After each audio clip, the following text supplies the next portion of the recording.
The sleek human spacecraft, the Odyssey, touched down gently on the lush green plains of Perseus Prime. As the hatch opened, Captain Janice Redwood stepped out, her eyes adjusting to the soft golden light of the planet's twin suns. Beside her, Ambassador Soren Lee, Dr. Elias Hollenbeck, and Commander Sophie Chase followed, each taking in the breathtaking scenery that was unlike anything back on Earth. The Perseusian welcoming party, led by High Counselor Alaric Thorne, approached with a serene grace. Their flowing robes mirrored the calm winds, and their faces bore expressions of deep peace. "Welcome, esteemed guests from Earth," High Counselor Thorne began, his voice a soothing melody. "We are honored to host humanity's first interstellar embassy on our world." Captain Redwood stepped forward, extending a hand in the human gesture of greeting. "Thank you, High Counselor Thorne.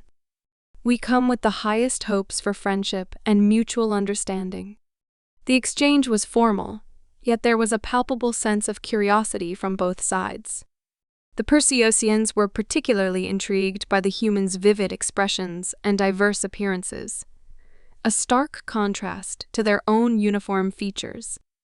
Later, in the Grand Hall of the Perseusian Council, Ambassador Lee and Dr. Hollenbeck attended their first cultural session. The room was circular, with walls that seemed to pulse gently with a warm light, mimicking the rhythm of a calm heartbeat. "As you may know," began one of the Perseusian scholars, "our philosophy centers on the weave of unity, a concept where individual desires are interlaced with the collective well-being." Ambassador Lee nodded thoughtfully. "It's a fascinating perspective. On Earth, individualism is often celebrated as a driver of innovation and personal freedom. How do you balance individual creativity with collective needs?" The scholar smiled, a gesture that seemed to brighten the room. "It is a dance, Ambassador. One that we are eager to explore with you." Dr. Hollenbeck, scribbling notes, added, "And we have much to learn from each other. Humanity's resilience and ingenuity could offer a new rhythm to your dance." The dialogue was rich with the promise of deep exchanges and learning, setting a tone of respect and eagerness to understand the complexities of each other's cultures. The next day, in the tranquil gardens of the Perseusian Council, Dr. Elias Hollenbeck walked alongside a Perseusian philosopher, Phallos, discussing the intricacies of their culture. The air was filled with the sweet scent of alien flora, a gentle reminder of the unfamiliar world around them. "Phallos, I'm intrigued by your concept of the weave of unity," Dr. Hollenbeck began, his voice laced with genuine curiosity. "You mentioned that true understanding requires the sacrifice of individuality. Could you elaborate on that?" Phallos nodded, his eyes reflecting a deep, serene wisdom. "Certainly, Dr. Hollenbeck. In our philosophy, the self is but a thread in the greater fabric of the universe. To truly understand and connect with the cosmos, one must let go of individual desires and merge with the collective consciousness of our people." Dr. Hollenbeck frowned slightly, the paradox becoming clear. "But how do you account for personal creativity and innovation? On Earth, individuality is often the crucible for great discoveries and artistic expressions." Phallos smiled, a gesture of respect. "It is a balance we strive to maintain. Though we value the collective, we recognize that the thread must be strong in its own right to strengthen the weave." Dr. Hollenbeck nodded, his mind racing with the implications of such a philosophy on the diplomatic alliance. The sacrifice of individuality was antithetical to human nature, where personal freedom was cherished. This fundamental difference could indeed be a stumbling block in their relations.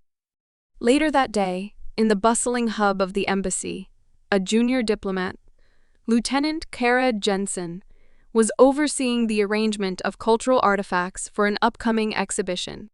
In her zeal to impress her superiors and the Perseusian guests, she decided to display a series of individualistic human art pieces, bold, vibrant expressions of personal triumph and struggle.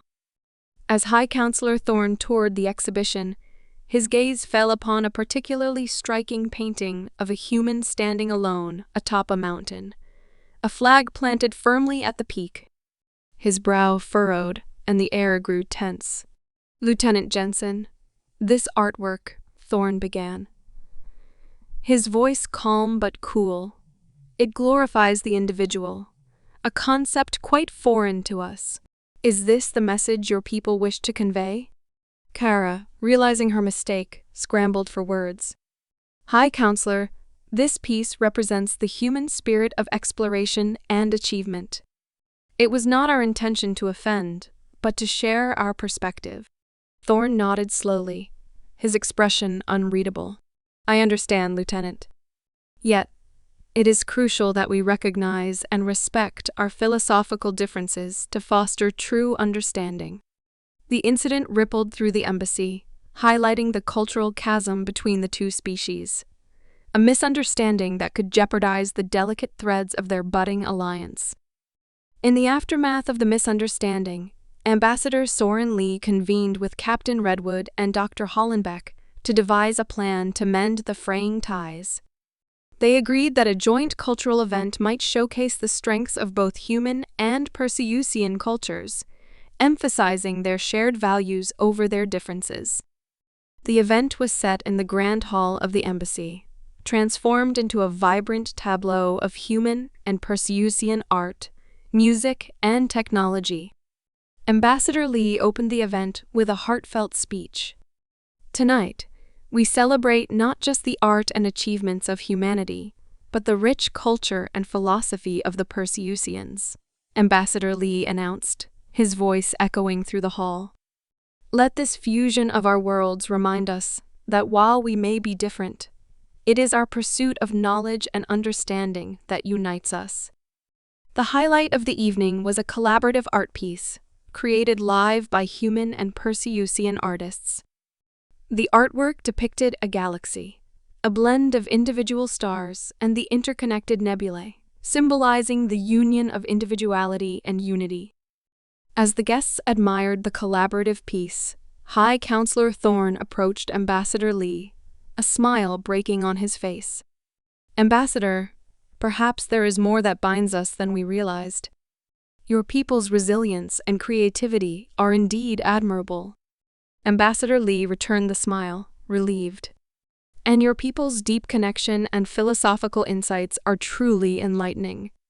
Together, we can explore the stars, not just as diplomats, but as friends who appreciate and learn from our differences." The event was a success, easing the tensions and deepening the mutual respect between the two species, setting a hopeful course for the future of their interstellar alliance. In the aftermath of the successful cultural event, Captain Janice Redwood saw an opportunity to further solidify the burgeoning alliance between humanity and the Perseusians. She convened a meeting with High Counselor Thorn, proposing a joint mission that would challenge and showcase the strengths of both species. "High Counselor Thorn, our time together has shown us the depth of our differences, but also the potential of our combined strengths," Captain Redwood began, her voice steady and confident. "I propose a joint mission to the asteroid belt of Zephyr. It's a treacherous journey, but one that could yield invaluable resources for both our peoples." Thorn regarded her with a thoughtful gaze. "This mission you propose, it is fraught with danger. Why undertake such a risk?" "Because it's in facing these challenges that we truly learn about ourselves and each other," Redwood replied.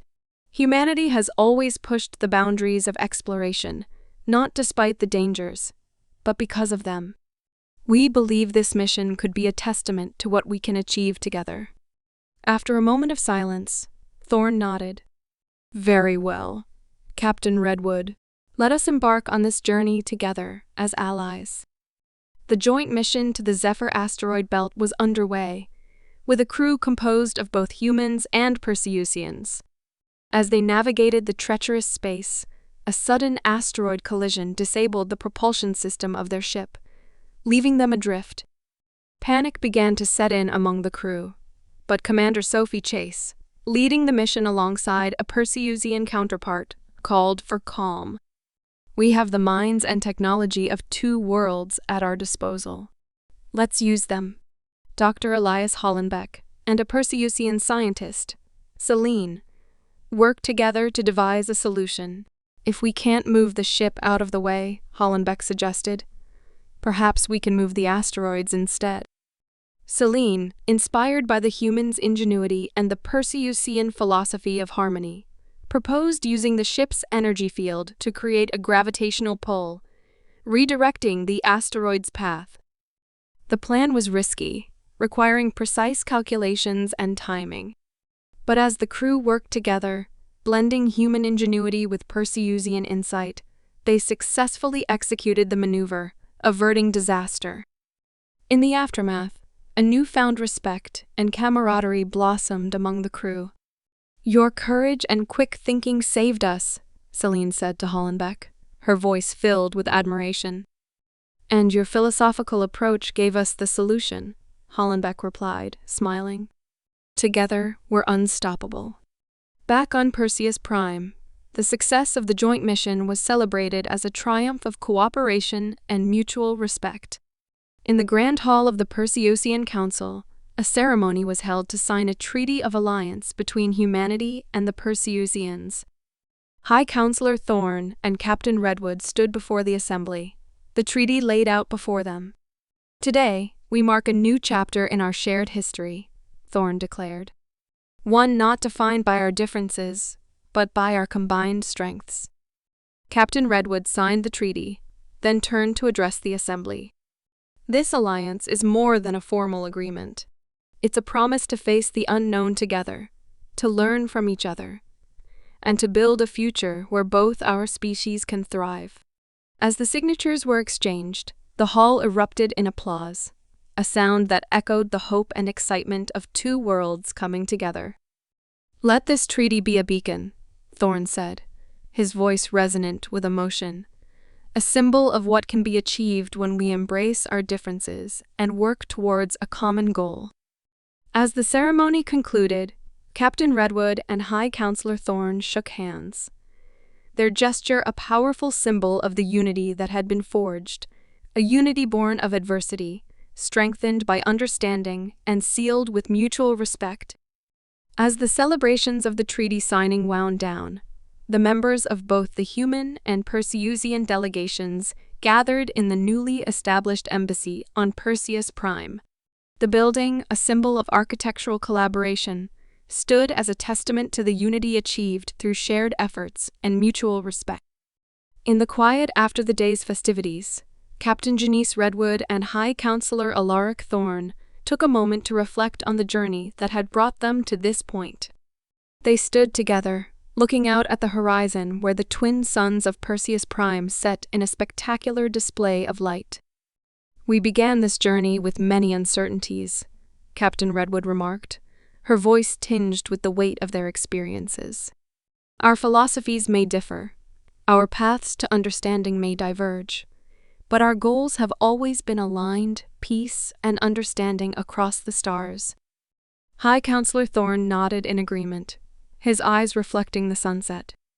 "Indeed, Captain. It is not our similarities that have brought us together, but our differences. Each challenge we faced, each misunderstanding we overcame, has strengthened our resolve to work together." Their conversation, filled with the wisdom of their experiences, echoed the sentiments of their respective peoples. While humans celebrated individuality and the spirit of exploration, the Perseusians cherished collective well-being and philosophical depth. Together, they realized they could offer each other the balance between these values, enriching both their civilizations. As night fell on Perseus Prime, the embassy buzzed with activity. It had quickly become more than just a diplomatic outpost. It was a vibrant hub of interstellar diplomacy and cultural exchange. Scholars, diplomats, artists, and scientists from both species mingled, sharing ideas and building on the foundation laid by their leaders. Ambassador Soren Lee, overseeing the integration programs, watched as human and Perseusian children played together in the embassy's gardens, their laughter a hopeful sound that transcended language and species. "Look at them," he said to Dr. Elias Hollenbeck, who had joined him in watching the scene. "They are the true testament to our success. For them, these cultural exchanges will be their norm, their reality." Dr. Hollenbeck smiled, his thoughts on the future. "And as they grow, so will the bonds between our peoples. What we've started here is just the beginning. This embassy will be the heart of a new era in the galaxy, an era of cooperation and shared destiny." The story of humanity's first interstellar embassy on Perseus Prime thus concluded not with an end, but with a hopeful continuation.